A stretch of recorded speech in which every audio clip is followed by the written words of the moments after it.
All right, guys, welcome to episode 6 of Happy Hour at the Bar. But we want to start off today with a motivation talk. And I wanted to read something that, has kept me motivated in business, but also within life itself. It was actually hanging in my cubicle ever since I started my first job. And I call it the fear quote. It says, "What do I fear? I fear stagnation and lack of progress. I fear never reaching my potential and being average. I fear being forgotten, the past, yesterday's news.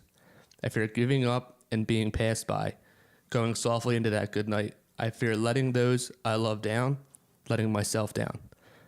I fear giving into that's just the way it is mindset. I fear dying without leaving my mark. I fear not feeling these fears anymore and just floating along. These fears feed me. They nourish my drive. I love my fear."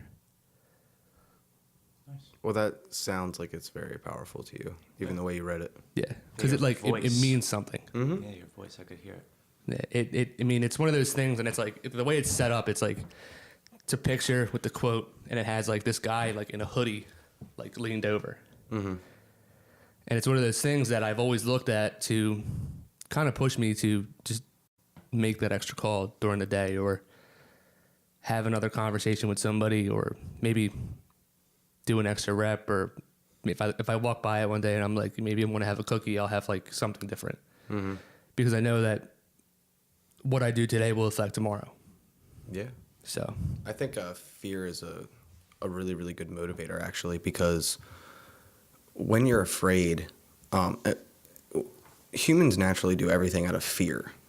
Even like behaviors, like we change our behaviors based on fear, based on like what has happened in the past. So if you like, injury is a great example of this. Like you see it in sports injuries all the time. Someone tears their ACL from making a really hard cut.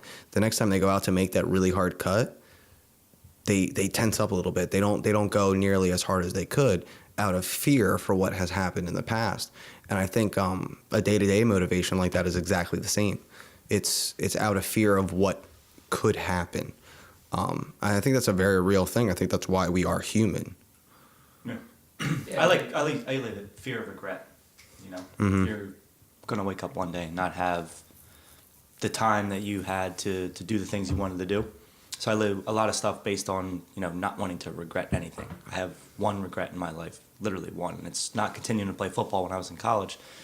And it's still 10 years later still affects me, where I'll wake up and I don't ever want to feel that regret again. Mm-hmm.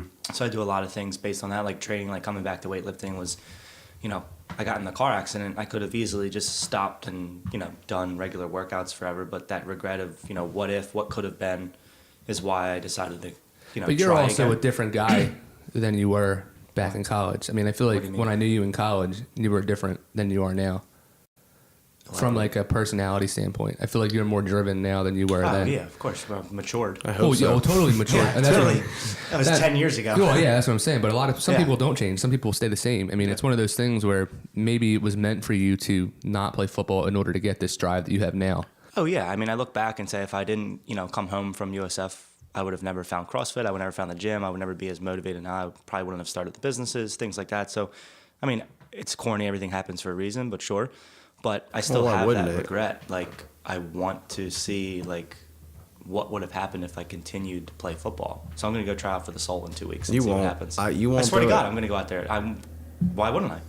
They're having open tryouts. I'm going to say, fuck it. I'm going to go out there. And Wayne texts me today. He's like, what if you make it? I'm like, fuck. I don't know. Just do it. Then you'll kick a football. I don't know. Whatever. I guess I'll figure out what happens next in life. Make it work, right? Yeah. You'll be Joe, owner of Happy Hour at the Bar and kicker of the Soul. Yeah. Soul kicker. And I mean, Pat is the soul thief. I am the soul kicker. Oh my God. Another ginger joke. Here we go. What a perfect title for you, Joe. Right? Soul kicker. All right. So a question that I have for you guys is, obviously talking about motivation a little bit here. How do you guys find motivation when times get tough for you guys? And then that can be a range of things. Let's say, you're just kind of not feeling like getting out of bed, bad mentality. Mm-hmm. What do you guys do to change that mentality and get back to work? Sometimes I give myself that day. There's been times in the past where like whether it be lifting or sometimes life even. I just don't want to get out of bed. I want to lay there. And a lot of times what I do is I'll give myself the permission.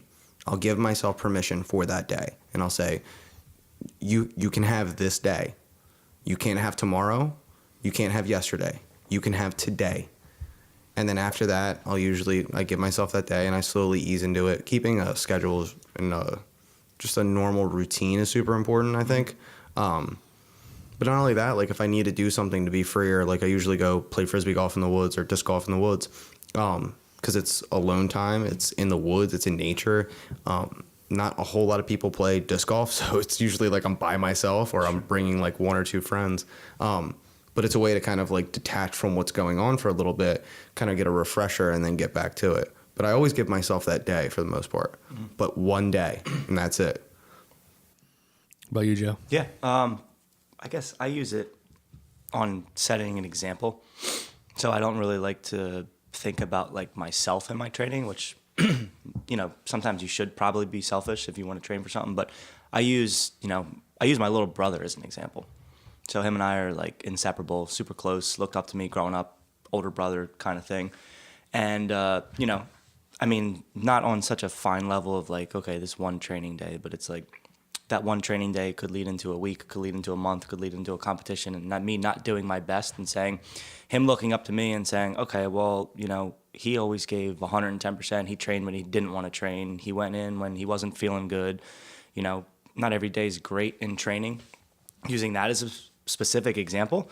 So if I go out there and I set that example that, I'm going to bust my ass, we might not be the most athletic people. We might not be the, strongest, but we're going to work our balls off and we're going to continue to do this. And now, he has that example to look at when he says, I'm tired or whatever. Okay, well, what did he do? And, he went in there and he got the work done. Or even in business, if he sees me up at 3 a.m. on the computer when he's playing Call of Duty and he comes out of his room, maybe one day that'll click for him to say, like, he worked hard, like, to see, where he got to. So maybe, that'll click in his head, eventually, because he doesn't know what he wants to do. But just any kind of little motivation like that helps him, could be a year, 5 years, 10 years down the line that clicks and it says he got to look back on something as a, tangible example. Yeah, I feel like a lot of people will do things for the sake of another person well before they'll do it for themselves. Well before. It's like, there's a great example of this woman I used to know. She had like really, really bad liver disease, like just like alcoholic liver disease and stuff.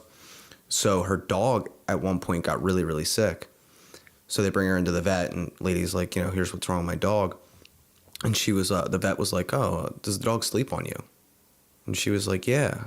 He's like, oh, you're making the dog sick. He probably made this shit up, but he was like, you're making the dog sick. You need to clean yourself up. Dude, that lady completely made a 180, like overnight, for the sake of her dog. Like, I feel like people will always do things. That's, I feel like, one of the best motivators. Oh, yeah, because I'll look at myself and be like, all right, well, I'm in control of myself. Like, yeah. I don't affect anybody else internally. I only control me. But if I can do better myself, then maybe somebody else will see that and take motivation from that or take solace from that and say, I'm going to do this.